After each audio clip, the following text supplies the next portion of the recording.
Ok, esta, como les digo, es la entrada principal del edificio. Esta estructura que algunos le llaman circular o cilíndrica. En lo que ustedes están parados, que por eso quería que se hicieran un poco más para allá. En lo que ustedes están parados es una decoración de 1910, cuando se decidió que el edificio iba a utilizarse como la rectoría de la universidad. Ahora, la persona que lo hizo fue a estudiar arquitectura en Francia, y entonces cuando uno ve esto, pues parece no ser tan francés como uno pensaría. Bueno, lo que pasa es que, como les había comentado, del estilo ecléctico, intentaba utilizar diversos elementos de varias corrientes artísticas. Entonces, cuando esa persona llegó aquí, dijo, pues ¿por qué no utilizar las corrientes artísticas de nuestro país? Y entonces diseñó este azulejo, que asemeja más bien al tejido o a la, ¿cómo se puede decir?, ornamentación de los pueblos prehispánicos o de los pueblos indígenas actualmente. Y sus iniciales están aquí, que es Porfirio Díaz, solo que no es Porfirio Díaz el papá, sino Porfirio Díaz Ortega, el hijo. Cuando él ya estaba grande, su papá lo mandó a estudiar a Francia, y cuando llegó aquí, obviamente, le dieron varios proyectos de decoración arquitectónica, entre ellos la decoración de esta parte del edificio, solo la parte cilíndrica. Vamos a ver este azulejo que está aquí y el decorado de marquetería allá arriba en el balcón principal. ¿Okay? Ahora, muchas personas consideran que esta parte del edificio es la más importante, porque en la parte de arriba se dice que los alumnos que estaban luchando por la autonomía universitaria le avisaron a los que estaban afuera que ya habían recibido los documentos de parte del Senado de que ya se había otorgado la autonomía universitaria. Pero ahí luego la gente se confunde porque dicen, entonces fue cuando les dieron la autonomía. No, o sea, les dieron un documento donde les indicaban que ya se les iba a dar, porque bien fue hasta julio que ya se les dio el documento oficial de la autonomía, pero se celebra en mayo la obtención de la autonomía universitaria, o sea que ya próximamente estaremos celebrándolo otra vez. ¿Okay? ¿Qué año? 1929. Sí, ya falta poquito. Yo cuando estaba en el 2000 decía, pues para el 2015 todavía falta mucho, y en el 16 ya, bien rápido. Pero bueno, ¿tienen alguna pregunta hasta aquí? Vamos a pasar a la otra parte del edificio, que es la escalera principal. Y lo que quiero que vean con atención es el azulejo que está aquí, que también fue de Porfirio Díaz Ortega. Pero para poder apreciarlo de manera correcta, les recomiendo que pasen por debajo de la escalera, porque en realidad solo así se ve como... ¿Y la autonomía la otorgó en el Senado, pero en qué época? ¿De Porfirio? No de Porfirio, en el 29 el presidente... Sí, fue en el periodo del Maximato. Sí, es que luego dicen que pues parece como que nada más pusieron la escalera a la mitad, pero así fue el diseño original desde 1910. Sí, la idea es que quedó el decorado circular de aquí. Obviamente es un decorado circular porque ahí parece que es el sol, y entonces incluso parece como el decorado de la piedra del sol, ¿no? De los mexicas. E incluso esto de que tenemos aquí pues parece más bien un decorado de, no sé, de la arquitectura maya o mexica. Pero pues sí, ya cuando lo construyeron en 1910 se determinó que la escalera iba a quedar justo como, pues no a la mitad, pero sí en esa parte, y parece que lo corta, pero así fue el diseño en ese momento. ¿Tienen alguna pregunta hasta ahí? ¿No? Claramente se ven dos edificios. ¿Se construyeron en épocas diferentes? Pues de hecho realmente son más de 2 edificios. Yo más bien determinaría que son como 5 en 1. Sí, porque ahorita van a ir viendo conforme vayamos avanzando. Y es que esto que tenemos aquí, me preguntaban incluso si las escaleras eran de mármol. Es una imitación, porque si fuera mármol pues no estaría justo como está ahorita. Además de que esta no es la escalera original, porque hubo un tiempo de 1980 al 2000 que el edificio quedó sin cuidarse debido a que no había dinero para poder restaurarlo. Entonces se le dio a la Facultad de Odontología, porque durante un tiempo estuvo aquí, o sea aquí estuvo la facultad, pero pues con los gastos que ya de por sí tiene la facultad no podía tener el dinero suficiente para restaurarlo, y entonces en ese tiempo se perdió mucho de esta parte del edificio. Si se dan cuenta, en la parte de arriba hay una cúpula de cristal, que actualmente ya es cristal templado, se supone que casi le pueden aventar una piedra y no pasa nada, pero en su momento el original pues era cristal normal. Entonces cuando estuvo abandonado se empezó a romper el cristal, empezó a entrar el agua y toda esta parte sufrió varios daños. Entonces lo único que sí tenemos original es el azulejo, la herrería de la escalera y obviamente la estructura en general, la cúpula, el cristal, como ya les dije, pues no, pero la herrería sí es la original. De ahí en fuera los escalones se tuvieron que poner otra vez.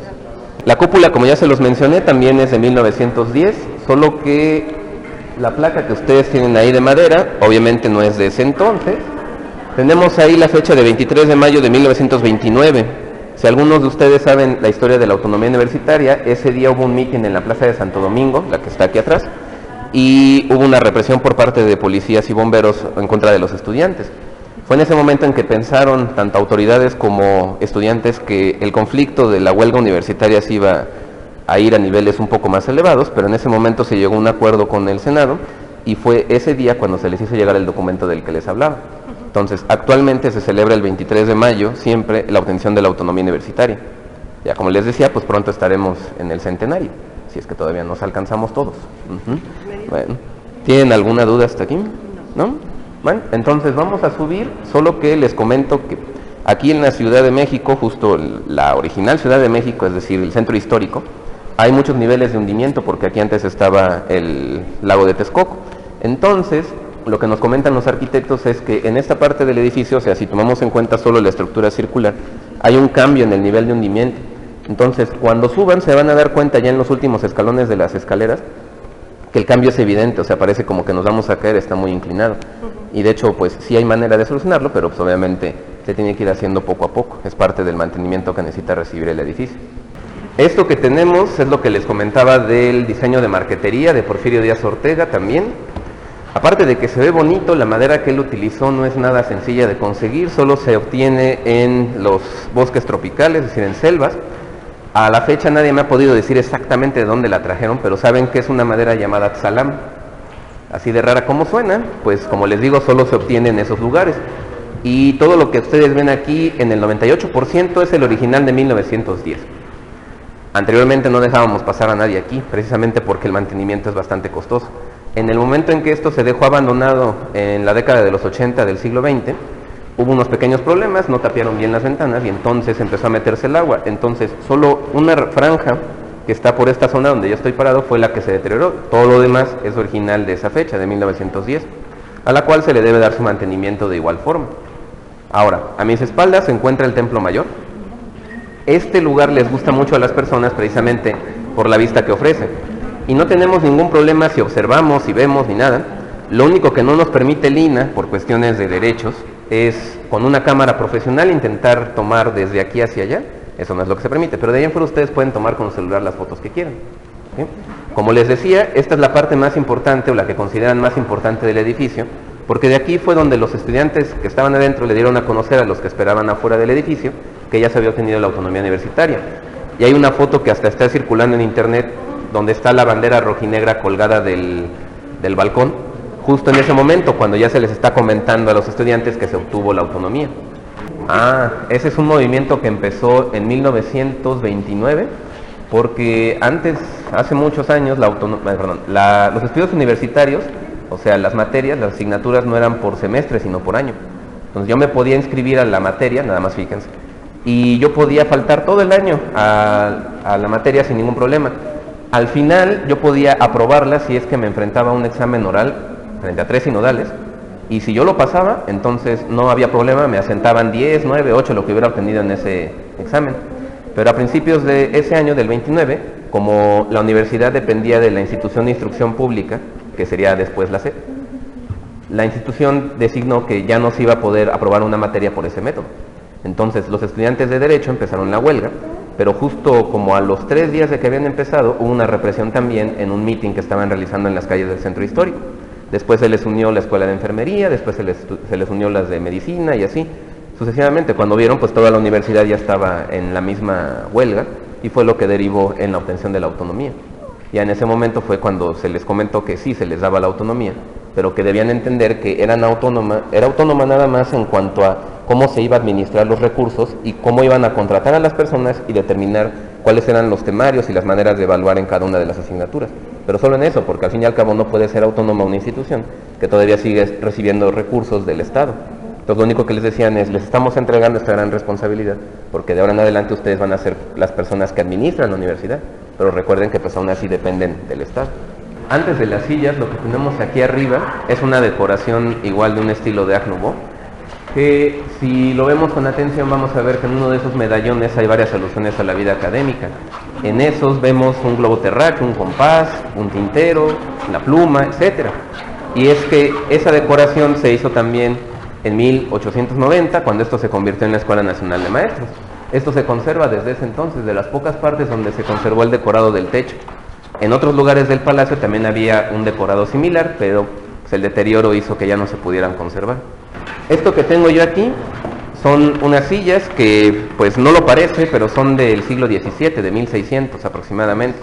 Muchas personas, incluso cuando llegan, quieren sentarse para tomar la foto, pero por favor no lo hagan.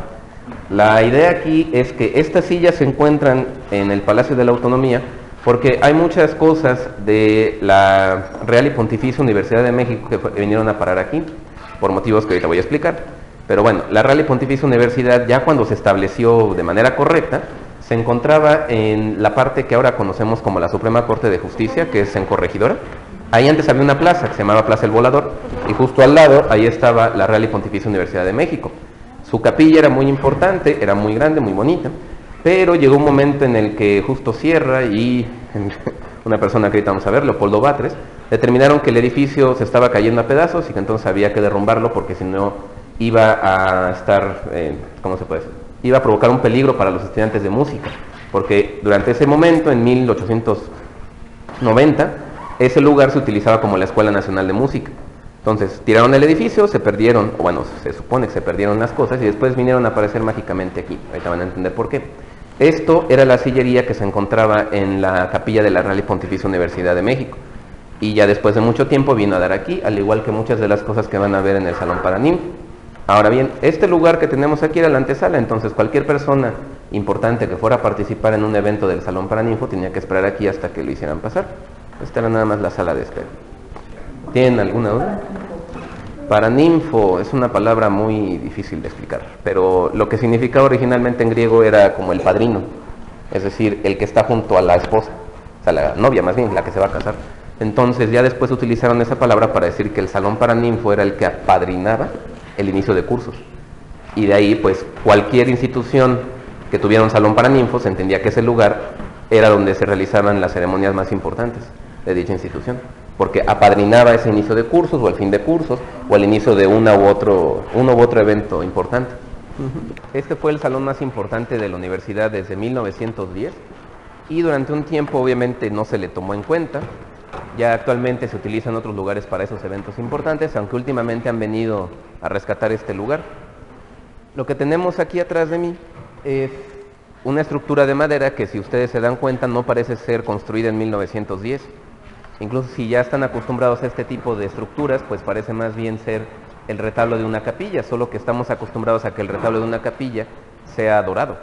Y esa es la idea. Lo único que hicieron fue quitarle lo que tenía de dorado, que si tienen la duda al momento de quitarle eso, pues el oro ya no funciona porque va pegado con un pedazo de madera, entonces ya no tiene ninguna función. Es todo un arte eso de ponerle oro a la madera, pero bueno, la idea aquí es que esto formaba parte de la capilla de la Real y Pontificia Universidad, como yo les había dicho. Justo en el momento en que se designa Leopoldo Batres para hacer este salón, lo que él comenta es que tiene estos artefactos, bueno, esta madera que se encontraba en la capilla, y lo único que hace es colocarla de negro, bueno, pintarla de negro y quitarle casi todos los elementos religiosos. Lo interesante aquí es que lo que pertenece a la capilla es únicamente el retablo que tenemos enfrente, el retablo que tenemos atrás, que si los ven con atención parece ser que ambos tienen el espacio para poner imágenes de santos. Ya después aquí, según comentan las crónicas, no se utilizaban para imágenes de santos, sino para la imagen, no sé, de algún escudo de alguna escuela de la universidad. ¿Okay? Y bueno, eso que tienen ahí parecen ser serafines, pero obviamente ya no tienen los elementos de las alas, entonces ya no parece ser. Y lo que tenemos arriba es uno de los escudos más antiguos de la universidad. Si lo ven con atención, todavía no dice autónoma, es Universidad Nacional de México. Entonces muchos dicen que es el original, nadie sabe, pero dicen que es el original, el que diseñó Vasconcelos en 1921. Y recuerden, Vasconcelos fue el que diseñó tanto el escudo como el lema. Todo es porque todo se hizo en un concurso, pero al final los jueces determinaron que el concurso había sido inválido porque no tuvieron ninguna propuesta buena. Y al final, pues Vasconcelos diseñó tanto el escudo como el lema. ¿Okay? Luego de eso, si vemos a los lados, hay varias columnas entorchadas. Lo de entorchado nada más es como si ustedes tomaran la columna y la hicieran como tornillo. A eso se refiere. Y fíjense en las que tienen adornos vegetales. Esas son también de la capilla de la Real y Pontificia Universidad. Y ya después que pasemos por la entrada verán que hay azulejo en todo el arco de la entrada. Eso no es de 1910, es de mediados del siglo XVII. Ahora, si se preguntan que cómo consiguieron eso, cuando ya estemos a punto de salir les digo, ¿vale? Pero bueno, antes, las pinturas que ven alrededor también formaban parte de la Real y Pontificia Universidad. Son 12 pinturas, que obviamente es un número muy importante para la cristiandad, porque son 12 profetas de Israel, 12 apóstoles, etc. Aquí son 12 sacerdotisas de Apolo, que según la tradición medieval ya habían vaticinado la llegada de Cristo mucho antes que los profetas de Israel, supuestamente. Entonces lo que hicieron en la Real y Pontificia fue pintar a estas sacerdotisas de Apolo, llamadas sibilas, y abajo, si es que alcanzamos a ver, hay 4 versos en decasílabos donde supuestamente hacen la traducción de la profecía que hizo cada una de las sibilas. El nombre que obtienen únicamente es por el lugar donde supuestamente daban sus vaticinios. Entonces, ahí tenemos la sibila líbica, que se entiende que es la sibila que vivía en Libia y similares. O sea, la délfica sería la de Delfos y así cada una de ellas. Sabemos que tiene que ver con elementos religiosos porque si observamos las de aquí, parece que no tiene nada directo, pero fíjense en la que está aquí a mi lado, que dice Sibila Samia. En la mano derecha tiene una corona de espinas, y eso saben que hace relación con Jesucristo y el martirio que sufrió. Otras, como la de acá, tiene el Cordero de Dios en el regazo, y esa es la que tenemos acá al lado, que es la egipcia. Es la única por la que sabemos el nombre del autor, o sea, el autor de las pinturas. Y es que cuando lo he buscado en varios registros de la época, pues resulta que se llama Pedro de Sandoval, pero no se sabe nada más de él, más que pintó las sibilas. O sea, en realidad es desconocido, aparte de eso. Que hay un libro de las 12 sibilas de Salvador Porreño, de 1400 y algo, donde designa cuáles son las características de cada una de las 12 sibilas, y en esa se basa para poder hacer las pinturas. Ese libro lo pueden encontrar gratis y completo en Google, está libre de derechos. Alguien hizo el escaneo y se encuentra completo ahí. Las que están a los costados son un poco extrañas porque a la fecha todo el mundo sabe que después de 1950 ya estaba, pero antes de eso no. Entonces, de 1929 a 1950 se tuvieron que haber colocado, pero nadie sabe la fecha exacta en que eso pasó. Cuando las personas que estaban en Prepa 2 estudiaron aquí, ya estaban las sillas, pero pues nadie sabe exactamente quién las mandó a poner ni nada por el estilo. Lo que sí se sabe que es de la Real y Pontificia es esta mesa de madera que tengo aquí atrás de mí, los retablos, las columnas entorchadas y las sillas que vimos allá afuera. Eso es lo que sí se conserva. Ahora bien, la pintura mural que ustedes ven en la parte de atrás, bueno, atrás de mí y allá también es de 1910, pero el nombre del autor quedó borrado. Se supone que tenía que estar aquí en la plaquita de este lado, tendría que decir pintó Juan Mato. Sí, era el nombre del pintor, pero por alguna razón la quitaron. Ahora bien, lo interesante es que pusieron en la parte de arriba el lema que era de la Real y Pontificia Universidad de México, que muchos lo interpretan de varias formas porque está en latín. Muchos dicen que la salvación y otros que la salud, pero bueno, la salvación o salud del pueblo está en el amor a la patria y a la ciencia. Eso es lo que dice el lema. Ese era el lema de la Real y Pontificia Universidad, y eso es porque muchas personas dicen que la UNAM es la continuación, si se puede decir así, de la Real y Pontificia Universidad. Poldo Batres, ¿sí? Sí, si conocen a un arquitecto, bueno, la mayoría de los arquitectos como que no lo quieren mucho. Es que él hizo la remodelación de Mitla, de Monte Albán, de Teotihuacán y de otro lugar. Pero pues muchos se quejan porque cuando estaba haciendo las excavaciones había partes a las que no podía pasar de las pirámides, porque había estelas que tenían grabados. Y entonces lo que hizo él, según me han contado, porque eso no lo he comprobado con un documento, lo que hizo él según fue dinamitar esas estelas para poder seguir adentrándose en la pirámide. Esta parte que tenemos aquí abajo es la construcción más antigua después de lo prehispánico que se tiene. Es parte de las casas de Juan Luis de Rivera. Esta fue la primera construcción que hicieron los españoles en esta zona. Juan Luis de Rivera era el tesorero de la Casa de Moneda, que saben ustedes que se encuentra aquí sobre esta misma manzana hacia allá. Y lo que él decidió hacer con todo el terreno que se le otorgó para su casa fue, en lugar de construir una sola muy grande, construir varias pequeñas, solo vivir en una, y todas las demás las rentó durante toda su vida. Pero cuando ya llegó a edad avanzada se dio cuenta de que no tenía ningún heredero, y todas las casas que él tenía las donó para que hicieran un nuevo convento de carmelitas descalzas, que en ese entonces en México, bueno, en la Nueva España no existía ningún convento de las carmelitas, y la gente la veía como un convento que sí iba a funcionar, porque según las reglas de claustro en ese momento, ninguno de los conventos de la ciudad funcionaban correctamente, porque la mayoría de las monjas se salía como cada que se le antojaba para ir a visitar supuestamente a su tía, a su prima o lo que fuera. Entonces, Esto que ven ustedes aquí es parte de las columnas y parte de la división entre el patio y los salones de una de las casas de Juan Luis de Rivera. Esto se sacó así, se puso como una ventana arqueológica en la restauración que fue de 1980 al 2000, de 20 años. Y conservamos esto como ventana arqueológica y algo más que está en el salón de aquí abajo, al cual vamos a pasar en un momento. Lo que tienen ustedes atrás en esa parte era el auditorio del Consejo Universitario. Actualmente ya no se utiliza como auditorio porque igual cuando fue el momento que se dejó abandonado, pues el techo sufrió graves daños y como era un techo totalmente de madera, pues con la lluvia se fue desgastando y empezó a entrar el agua y todo lo demás. Actualmente se utiliza como un salón, pero ya no se encuentran ni las gradas ni el techo. ¿Okay? Esta parte del edificio es lo que queda de la construcción de 1616 del convento de las Carmelitas Descalzas. Lo que yo les comentaba es que cuando muere Juan Luis de Rivera deja todas sus posesiones para que se haga este convento, incluso también el dinero, y lo que hacen la mayoría de las carmelitas es tomar las casas tal y como estaban construidas y nada más modificarlas lo suficiente para empezar a vivir en ellas. Eso que ustedes ven aquí era parte de la cocina, esto de aquí, y después de esa especie como de banqueta con azulejo hacia allá, empezaba el jardín y más hacia esta zona estaría lo que se conocía como la huerta del convento, solo que ya actualmente todo eso está ocupado por edificios. En la parte de atrás aquí tengo yo el CELE, o sea la dirección del CELE, por eso escucha todavía el salón que según están tomando clases, y en la parte de aquí si ven ¿cómo se llama? La estructura que tienen los tabiques, me han explicado los ingenieros y arquitectos que en realidad eso era parte del desagüe y eso de ahí es el registro. Entonces nada más sería esta la parte de la cocina y cuando lleguemos al salón que les comentaba hace rato, ahí se va a ver la unión de la cocina con el baño de las Carmelitas Descalzas. Ustedes ya son afortunados porque hasta hace unos 3 años todavía no se podía pasar ese lugar y lo más probable es que no se pueda pasar en un buen rato porque casi siempre se utiliza para exposiciones temporales. Y sí, es padre que lo utilicen, pero el problema es que cuando ya tiene la exposición temporal, pues ya no pueden ver lo que está abajo de manera correcta. Y bueno, este edificio que tenemos aquí es actualmente el Exterés Arte Actual, que es un museo de arte contemporáneo. Lo que se ve con la estructura de vidrio es como la protección de las oficinas de la parte de arriba, y en la parte de abajo es el paso de una sala de exposición a otra. Ahora, esto que ustedes ven aquí es la cúpula de la capilla. La nave principal en realidad está de manera paralela a la calle.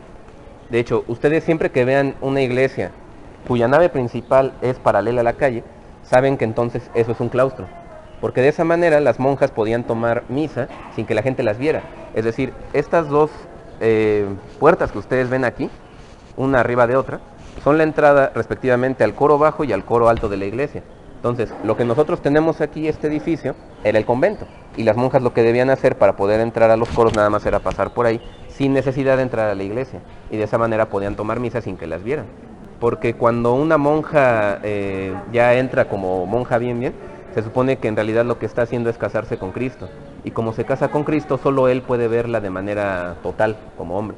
Cualquier otro hombre tiene prohibido verla, porque entonces estaría viendo algo que en realidad le pertenece a Jesucristo. Esa es la idea. ¿Sí? Entonces las monjas cuando salían o llegaban a salir del convento tenían que ir cubiertas con un velo. E incluso cuando tomaban misa, la idea es que ellas traían el velo puesto, aparte estaba un velo, luego la reja, y la reja tenía púas para que no pudieran acercarse de ninguna manera.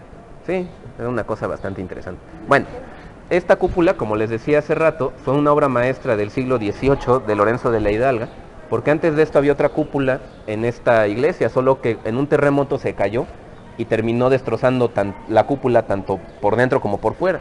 Entonces cuando él la construyó, según la arquitectura que tiene, el diseño que tiene, cuando vuelva a temblar con esa intensidad y de esa manera, lo que va a pasar con la cúpula es que primero va a ser más resistente y luego si ya es demasiada la presión, solo se va a desmoronar hacia abajo, o sea hacia afuera, pero no va a dañar lo que esté adentro. Esa era la idea.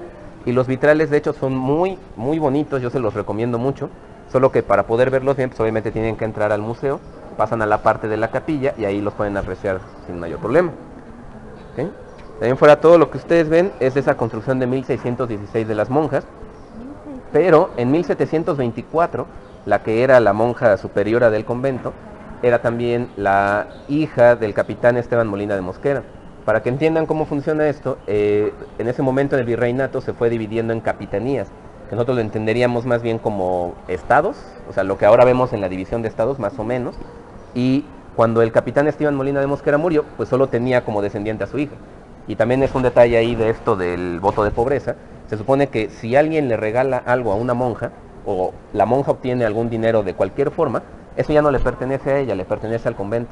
Entonces, al momento que muere el capitán, todo el dinero viene para las monjas, que ellas hicieron el voto de pobreza y lo respetaban casi al pie de la letra, y entonces decidieron que ese dinero no se utilizara para lujos, sino para poder reconstruir el convento que ya se estaba cayendo a pedazos. Porque el convento se fundó en 1616 y en el 29 empezó a haber varios problemas en la ciudad porque justo en ese entonces no se reconstruyeron bien los diques del lago de Texcoco e inundaron la ciudad durante un año completo. Entonces el edificio para el 29 ya estaba bastante deteriorado, pero lo siguieron utilizando las monjas y ya para 1724 mejor decidieron reconstruir todo el convento.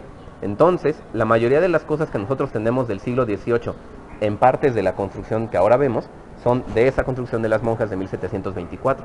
Por eso les había dicho, o sea, tenemos esto de aquí que es de 1616, la construcción de las monjas de 1724, luego las remodelaciones, muchísimas que se hicieron después de que el convento cerró por las leyes de reforma, que para que me se den una idea, primero fue vecindad, luego fue el lugar donde estaba la imprenta del Diario Oficial de la Nación, luego fue también el hospital de militares, bueno, fue un hospital de militares, después se dejó abandonado, después fue la Escuela Nacional de Maestros, después fue la Rectoría, después fue Prepa 7, Prepa 2, Escuela de Iniciación Universitaria, de Enfermería, de Odontología, y ahora es el Palacio de la Autonomía.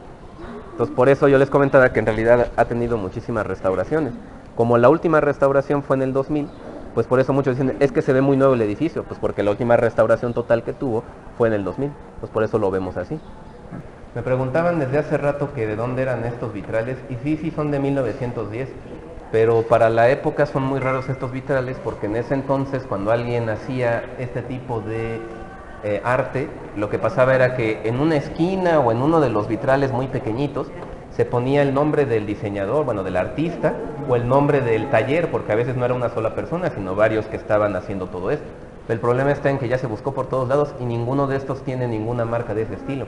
Sabemos que es de 1910 y que entonces, por lo tanto, esto es parte de la decoración que se utilizó cuando el edificio empezó a fungir como la rectoría de la universidad, pero hasta ahí no tenemos ningún otro dato sobre ello. Esta parte del edificio es lo que sabemos a ciencia cierta, que sí es de la construcción, de la segunda construcción de las monjas en 1724, porque incluso si se fijan, pues en la parte de aquí arriba, parece que hay un nicho, arriba de mí, aquí, hay un nicho, que eso asemeja más a un tipo de construcción religiosa, porque ahí uno esperaría que estuviera la imagen de algún santo, de una virgen. Lo más probable es que como este era el convento de San José, una de dos, o estaba la imagen de San José o la imagen de Santa Teresa. Para que entiendan la diferencia, lo que pasa es que cuando se fundó, el convento estaba dedicado a San José, pero un poco después, como por 1680, se empezó a popularizar la imagen de Santa Teresa de Ávila, que había sido canonizada, y entonces le cambiaron el nombre a Santa Teresa la Antigua.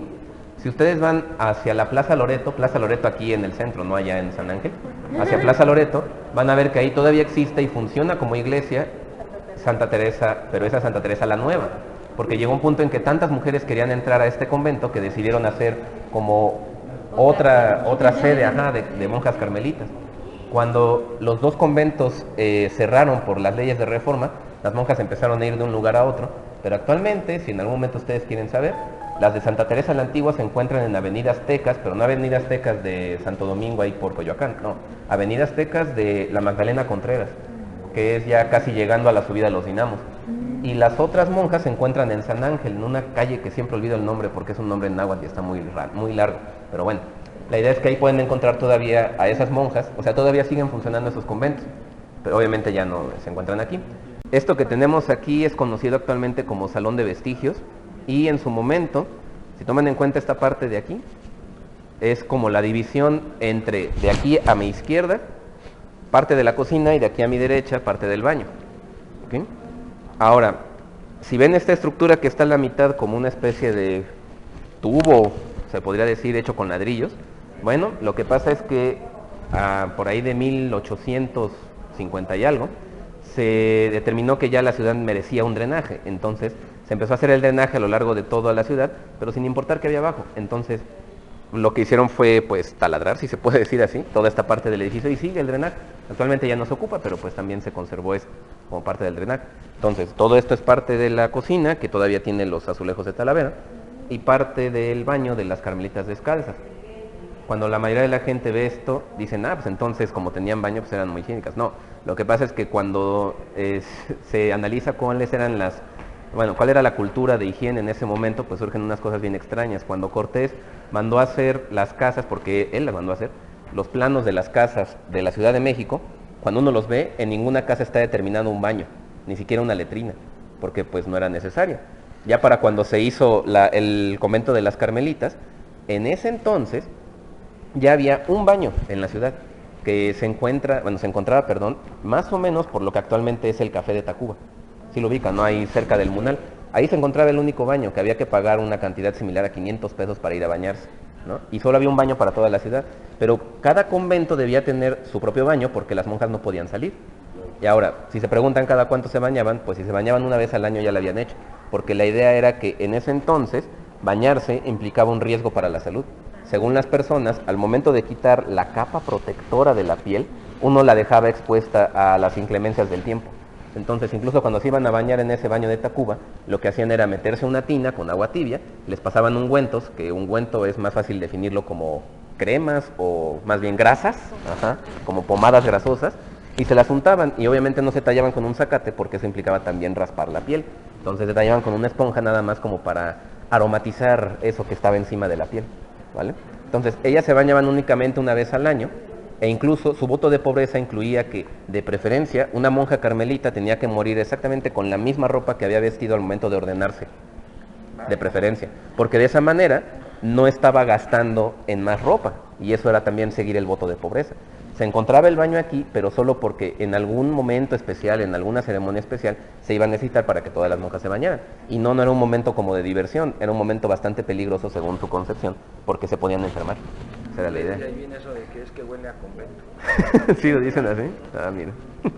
Bueno, Bueno, pero es también porque están encerrados. sí, Entonces, un grupo un grupo reducido. jamás se bañaba. Pues sí se bañaban, pero una vez al año, más o menos. Se bañaban según. Sí, se bañaban. Pero para nosotros eso no sería bañarse. Bueno, sí, y entonces en la parte de aquí atrás ustedes van a ver incluso las piletas donde guardaban agua para estar bañándose en el momento que fuera necesario. Todo lo demás es azulejo que también se conserva del siglo XVII. Y este es el salón de vestigios. Esto que tengo aquí a mi izquierda, que ustedes tienen a su derecha, es la sala de la odontología mexicana. Como les recordaba hace poco, aquí también estuvo la Facultad de Odontología. Cuando esto se convirtió en el palacio, decidieron hacer una especie de pequeño museo con los objetos antiguos que se tenían en la facultad. Ahí se encuentran. Obviamente ahí vienen las mismas explicaciones, ustedes pueden entrar sin ningún problema, la entrada es libre. Solo que el otro día estaba aquí un dentista, un odontólogo ya especialista, que nos estaba contando acerca de los instrumentos que se encontraban ahí, y nos hablaba mucho de una silla que se encuentra a esta altura de color verde, bueno, con todo el aparato, ¿no? Pero es la silla de color verde. Según él, por más incómoda que se vea, esa es la mejor silla para trabajar, porque actualmente las sillas se ven muy bonitas, pero le provocan muchos problemas a la persona que está trabajando, o sea, al odontólogo, que se tiene que curvear mucho. Entonces, según él, así tan fea que se ve, entonces es como la mejor forma de trabajar para un odontólogo, porque está hecha para que el paciente esté medianamente cómodo, o sea, no está mal, pero está medianamente cómodo, pero el odontólogo trabaja de mejor manera, no se dobla tanto para poder estar ahí con ustedes. Bueno, y fuera de esa cápsula, la idea es que, aparte de esta, también hay otra sala libre, que es la sala de la autonomía. Ustedes la encontrarán subiendo. ¿Se acuerdan donde expliqué lo de Juan Luis de Rivera? Donde estaba el salón que estaban tomando clases. Junto al salón, ahí se encuentra la sala de la autonomía, donde hay varias fotos, tanto de la fundación de la universidad como de la obtención de la autonomía universitaria. Pueden entrar. Y por último, hay una exposición temporal, que es la del miedo. Entran por aquí, esa es la entrada, salen por este lado, luego entran a lo que antes era el auditorio del Consejo Universitario, y ya después termina la exposición, ¿vale? Esas son las actividades que tenemos actualmente aquí, aparte de que se dan las clases del CELE, y en esta parte del edificio, toda esta zona, ustedes la deberían pensar más bien como una bodega, porque ahí se encuentran todos los registros desde que se empezó la transmisión de Radio UNAM. O sea, todo lo que se ha transmitido a través de Radio UNAM se encuentra registrado en esa parte, y obviamente hasta la fecha las personas están haciendo la transición de los cassettes o de los discos compactos al digital para que ya se vaya haciendo más pequeño todavía eso. Y bueno, esos son los usos que tiene el Palacio de la Autonomía. Espero se hayan dado cuenta también de